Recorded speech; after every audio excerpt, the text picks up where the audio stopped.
eh bien, aucun ange de miséricorde d'Allah ne viendra là. Qu'est-ce que Jésus nous a dit? Qu'est-ce que le Christ a dit?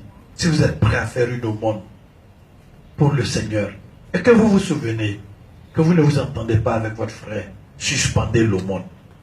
Allez d'abord vous entendre avec votre frère. Rien du contenu du monde ne doit séparer un frère de son frère. Rien. Il a brûlé tes 4, c'est 0. Ton frère est plus ancien. La fraternité est plus ancienne que ton fils. Ton fils est venu trouver que ton frère était ton frère.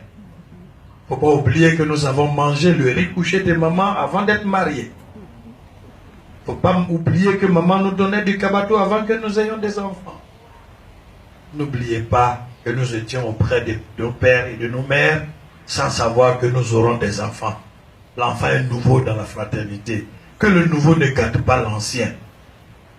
Ton frère est plus cher que ta maison. Ton frère est plus cher que le carburant de ta voiture. Je vais mettre carburant 50 000 francs. Ton frère a besoin de 10 000 francs. Ne serait-ce que protéger son honneur avec un 25 kilos de riz. Tu dis aujourd'hui je n'ai rien. Mais tu peux mettre 50 000 francs dans ta voiture. Donc ta voiture est plus chère que moi. Oui, le vélo de Noël de ton enfant est plus cher que moi. C'est ça. Dans ce cas, enlevons cela à notre frère. Ne disons pas à notre frère, pourquoi tu n'as pas téléphoné avant de venir? Ne le laissons pas au salon pour dire à notre enfant ou à notre épouse, va lui dire que je me repose un peu. Ou bien va dire à mon frère que je ne suis pas là. Va dire à ma tante que je ne suis pas là. Va dire à mon oncle que je ne suis pas là. Le frère de mon père, la chair de ma mère. Je n'ai pas voulu l'accueillir avec empressement. Non, c'est que je ne crois pas en Dieu. Si tu connais Dieu réellement, il ne commence pas par les ablutions. Il ne commence pas par la prière. Il ne commence pas par le jeûne. Il ne commence pas par le hajj. Il ne commence pas par la zakat. Allah commence par al-iman, la foi. La foi transformatrice. La foi catalyseur.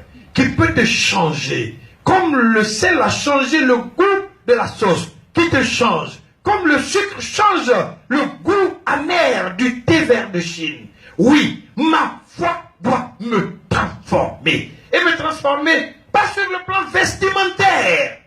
La foi vestimentaire, c'est rempli à jamais. La foi héréditaire, c'est rempli dans nous les djoulas.